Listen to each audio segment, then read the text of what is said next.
My name's Dave DeBow, founder of MoneyPartnerFormula.com, and this show is built for everyday real estate investors who are actively doing deals and looking to scale using other people's money. So if you're an active real estate investor and you want to get featured on this show to talk about your own real estate and capital raising experiences, then just go to daveinterviewyou.com. Now let's get rolling with this episode, and remember to subscribe for daily interview content.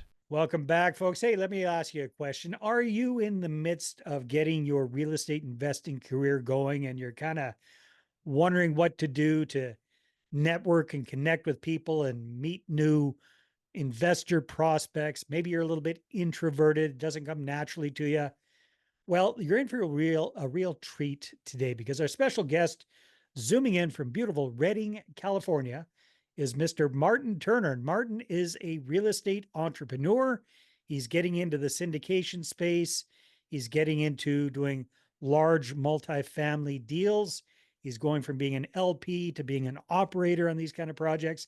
And he's got an extensive background in construction, and he's really getting things rolling, expanding his network by creating his own platform with a meetup. So Martin, great to have you on the show. Welcome.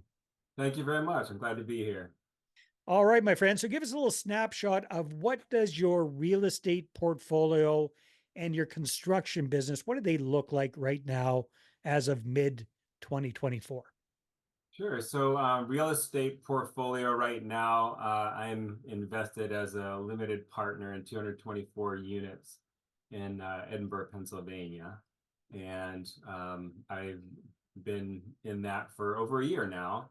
And I also have been doing a lot of underwriting and looking at properties and for properties in the state of California and in Phoenix, Arizona, and in Georgia and around the greater Atlanta metro area.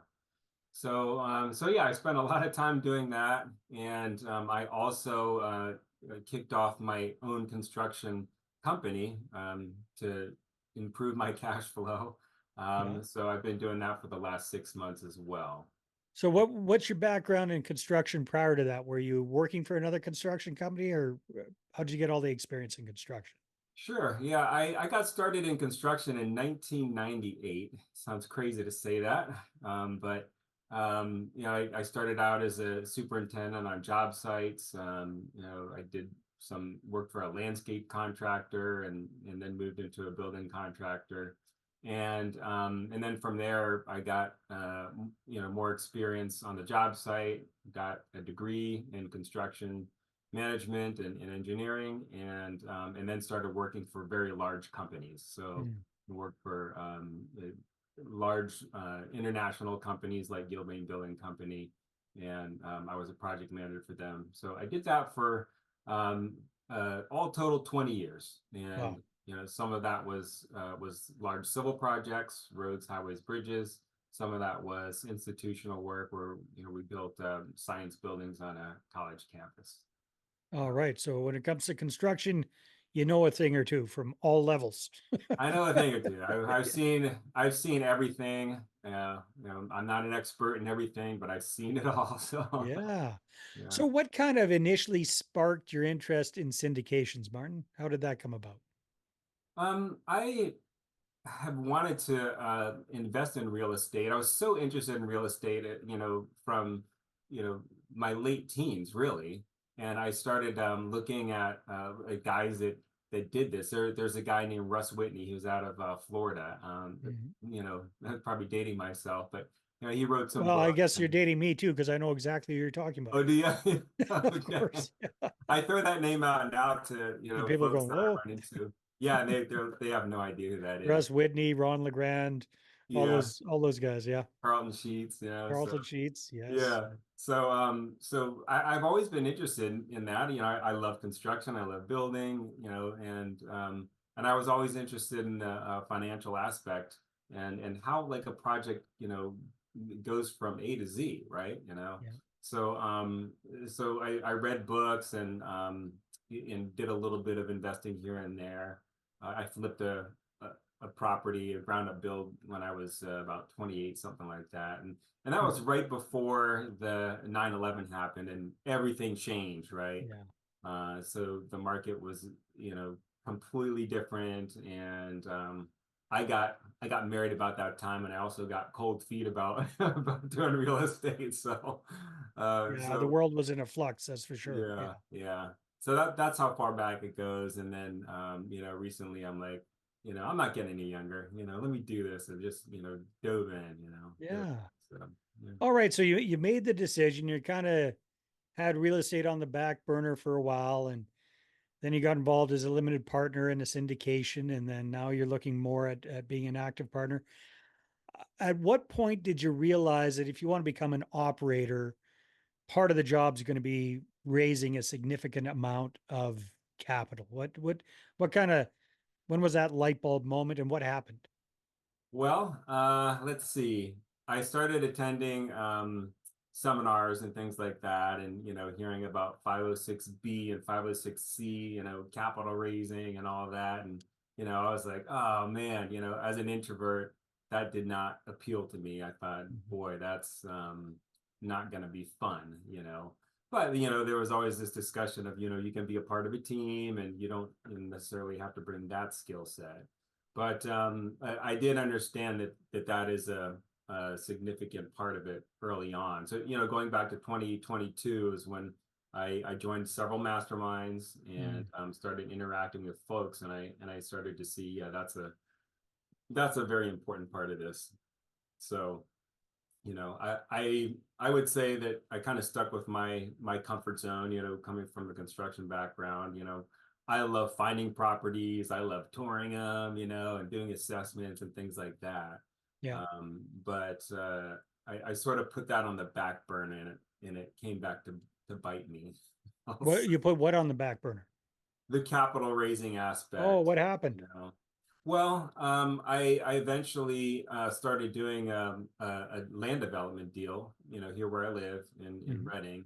And I kept hearing, if you just focus on the fundamentals, people will be attracted and they're just gonna, That's called find the deal and the money will find you. exactly, exactly. So I'd um like to know whoever came up with that, and I'd like to smack them right upside the head. That's I what I'd like would to. too.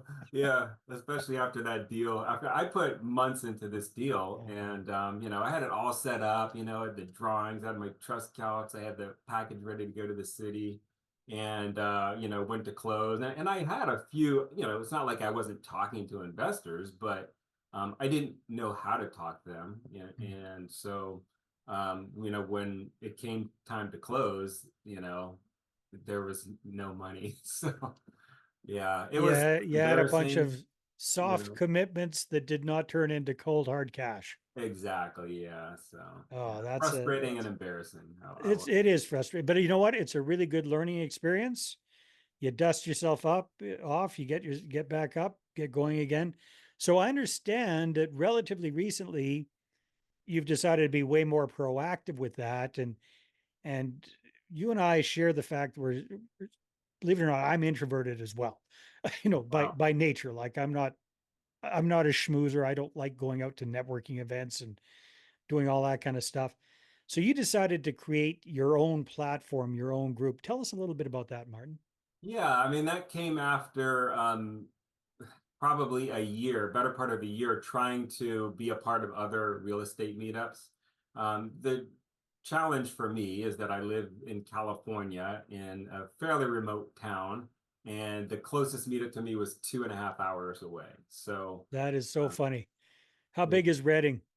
What's the Reading is a population? hundred and it's about 100,000 people in the city proper. Yeah. Yeah. So where I live is Kamloops, which is about 100,000 people in the city proper.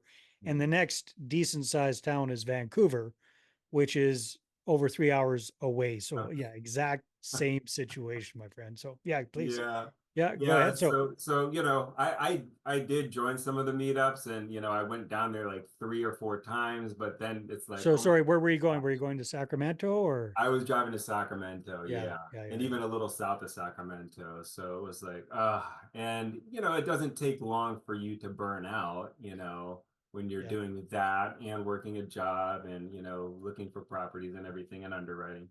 So I thought to myself, okay, I'm gonna need to start my own meetup, Hmm.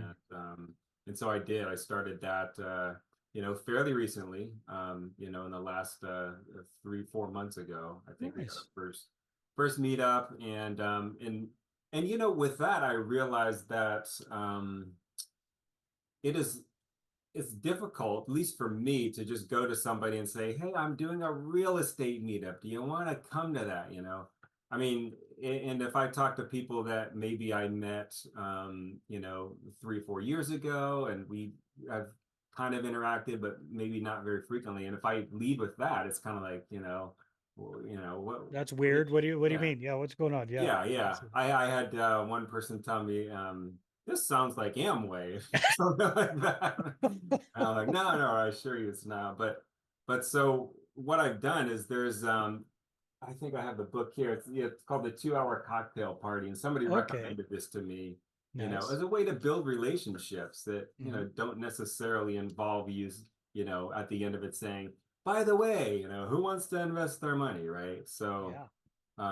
So I started doing that, So give us a snapshot without reading us the book.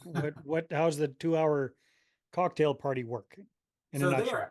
actually a lot of fun. I am an introvert. However, I like to relax, and I've always liked the idea of like hosting a party. I don't know why. I think going Plus, back I don't know to, about you. I kind of like cocktails. yeah, So and cocktails. Yeah.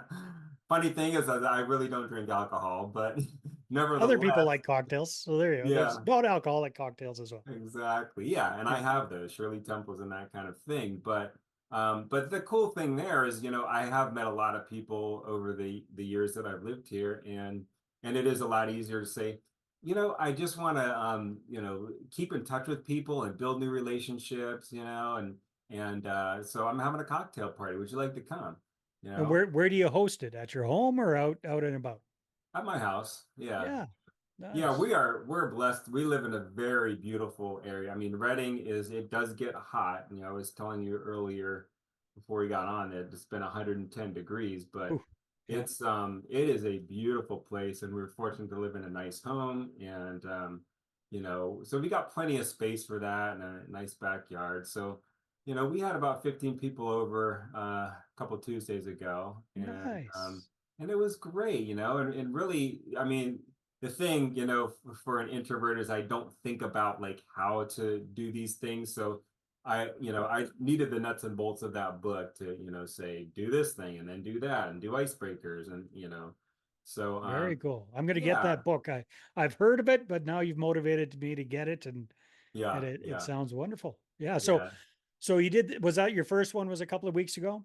That was the first one, Yeah. and yeah, and I'm the type of person that wishes that I was already 10 miles ahead of where I am. Yeah. Of So course. this was like, just do your first one. Doesn't have to Yeah. be perfect. You don't, Yeah. you're not gonna invite the person that you want to wow in your community who's a millionaire, whatever. It's low hanging fruit. So Yeah. it's learning the skills, of Yeah. networking and interacting. So So how does it transition from you getting 15 people out to your house and having a cocktail party for a couple hours?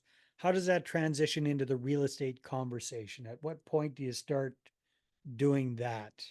Well, there were several people in that group that asked me, "Hey, what are you doing these days? We Yeah. understand that, you're not working the W-2 job anymore." And Right. and then Creates curiosity. Yeah. yeah, and then I get to tell them, oh, I've got these real estate, investments I'm working on, and I'm a general contractor, and I've got, building that business, and so usually the thing, it goes from one thing to the next. And I've also found that, sometimes I get surprised. I'm just, having a conversation, maybe about the cocktail party with somebody I haven't talked to in a while. And then I happen to mention, oh, I did this real estate investment at such and such a place, and they're like, oh, I'm interested in real estate investing, put me on your list. So Nice. Yeah. so every now and then you get a couple people that will, all of us just tell you that, yeah, include me, so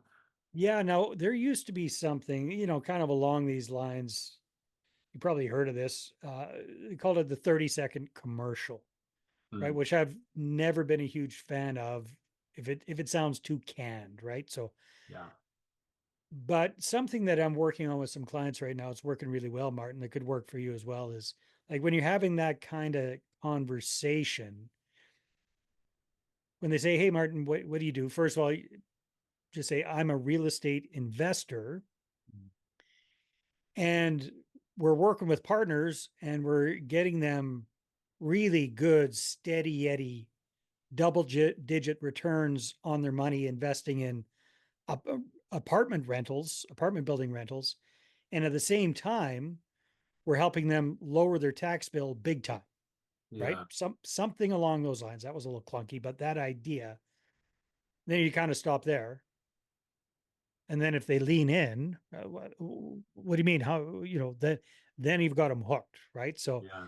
so if you come up with something kind of concise like that, Yes. that might Yeah. help lead to that next conversation. Does that make Yeah. sense? And I'll tell you, I've tried several different iterations of exactly what you said, you know. Yeah. I haven't really found my comfort zone with it, but you know, and it Yeah. depends Cause on you don't want it to sound Amway-ish, right? exactly. Yeah. Yeah. Yeah. Yeah. But we're finding that works pretty well. Like, what do you do, Martin? Well, you know what? I've got my contracting business and I'm a real estate investor.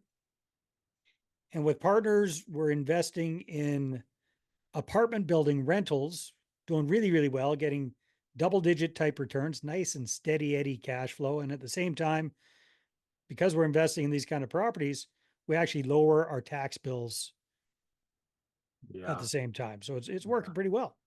Yep. So I don't think that sounds like we're not saying, hey, would you like to hear more? We're just kind of casting it out there and seeing where it lands. Yes, yeah, throwing that out there. And then, for me, it's also an effort of being intentional, reaching out to people because, Yeah. many of the folks that, I hadn't really interacted with in over a year, right? I mean, Mm. they knew me, I knew them, but, you know, yeah, you kind of, there's repetition involved, sometimes Most you don't definitely. always So have what's effort. kind of the cadence for doing these cocktail parties? Like what's kind of a good rhythm to focus on? Every I couple of think they months? recommend like every 2 months or something like that. Yeah. I that's a comfortable level for me to tackle. It does take a little bit of effort setting things up, Yeah. but especially the first time you do it. But yeah, but I would love to do these, 6 times a year, 4 to 6 times a year, I think would be plenty, Yeah. to just develop those relationships and one of the side benefits of that too is you start to become on top of people's minds Mm. because You're the cocktail party guy, man. You're yeah, Mr. yeah, right. Popularity. Yeah. That is a difficult thing for me to really grasp because being an introvert in any company that I've worked for, I've never been that guy, Mm. who does those. There are people that are the center of we're going out for beers. Are you coming? Yeah. So there's that aspect of it of fun, and then there's also the aspect of connecting other people. So, there Right. 2 or 3 people at my cocktail party who connected with each other and like, oh, I didn't know you did real estate, or Yeah. because I had a real estate agent there. So yeah, so pretty cool things like that. Now, are you gonna keep the meetup going, or are you gonna wrap that up and just focus on the cocktail parties? Well, I'm going to keep the meetup going too, and I haven't really figured out like how often, that kind of thing, but uh the folks that are have expressed interest in the meetup are not necessarily the ones that I've had to cocktail parties with. Yeah, no, not yet. So how did the first meetup go? How many people showed up? It was really small. There were Yeah. there were 3 of us, Yeah. who when we actually happened to be in the same mastermind, yeah, nationwide mastermind. Oh, and they're all three of you are in Reading. Yes, yeah, Okay. yeah. Well, so yeah, I started a real estate investment club locally in my small town years ago as well. So a couple of things helped a lot there, Martin. Number one is it's a meetup. So meetup can help promote it to everybody in Reading that looks at meetups, right? It'll be in the radar. Another thing that we did that helped was start a Facebook group for that meetup. So Reading Real Estate Investment Association, whatever you're calling it, right? Yep. Start a Facebook group for that. Invite people to get in on that.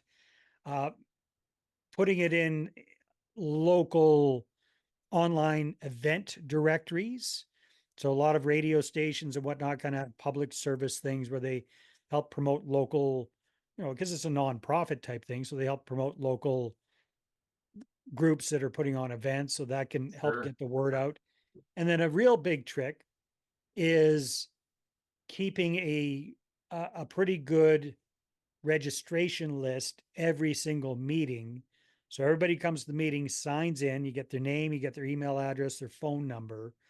And then prior to the next meeting, you're emailing and you're calling and you're texting everybody that's been to a previous meeting to invite them to the next one. There's quite a bit of work involved, but once you get a little bit of momentum going, and hit up those other two guys that showed up with you because they're looking to network too. So don't feel like you have to take on the entire load.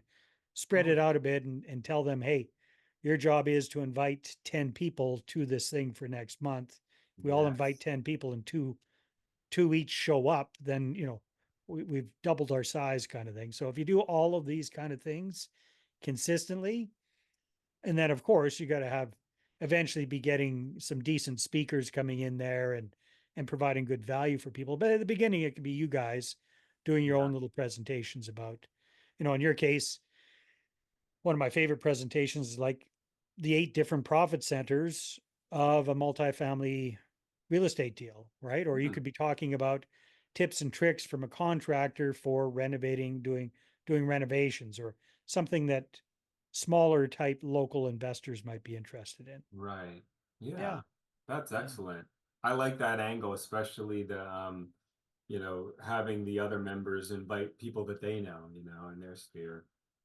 Now, to be perfectly frank with you, Martin, if your goal is to get into syndications and to be raising capital and be basically probably attracting accredited investor type people, that's not who you're going to be attracting to your real estate meetup. You're going to be Hmm. attracting people that want to get into real estate and that sort of thing.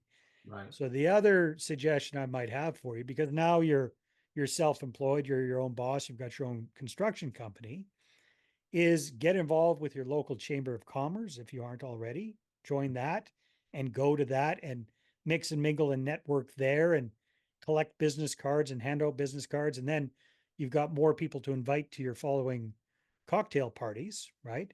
Right. Another great one is if you've got a local chapter of the BNI, Business Networking International, that's great as well.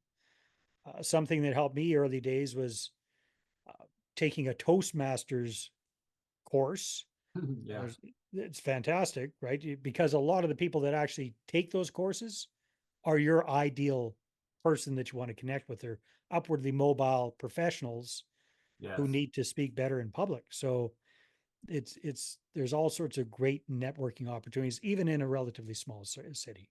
Yeah, yeah. I think it's even more important. I've done BNI and Toastmasters. I've Nice.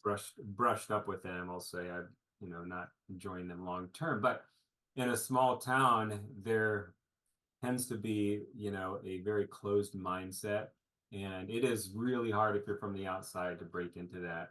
Are you relatively new to the city?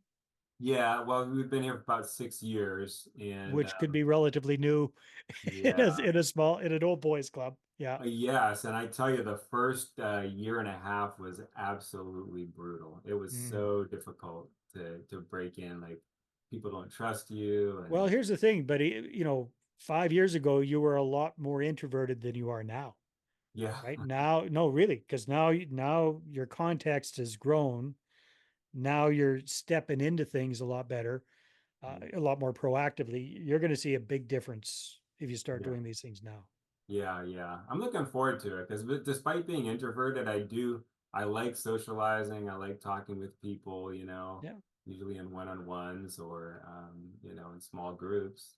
So yeah, it's just that initial breaking the ice that's challenging, right? definitely. I hear you. Yeah. Same spot.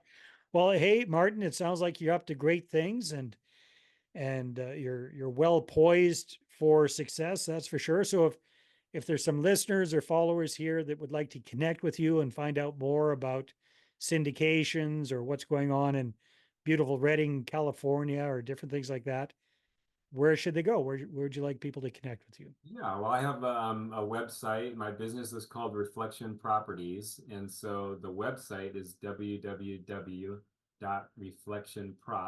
www.reflectionprop.com. So that's a good way to reach me.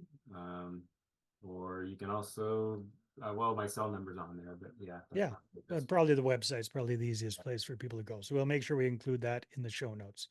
Well, Martin, thank you very much. This has been a lot of fun, and congratulations on getting things rolling with your meetup and with your cocktail parties. I think you're onto a good thing. Thank you very much, Dave. All right, everybody, take care, and we will see you on the next episode. Have a good one. Hey there, I really hope you enjoyed that episode. And as always, if you want to listen to more daily interview content, make sure you subscribe. And if you're an active real estate investor and you're doing deals and you'd like to get featured on this show, then just head over to daveinterviewyou.com. Now, at moneypartnerformula.com, we help real estate investors to create a process for predictably getting capital so they can do more deals without relying on hard money lenders or the banks. We do this by building them a private capital marketing system. Now, if you want help turning yourself into a big money capital attraction machine, then book a call with our team to see how we can help. Just visit moneypartnerformula.com to find out more. All right, take care, and we'll see you on the next interview.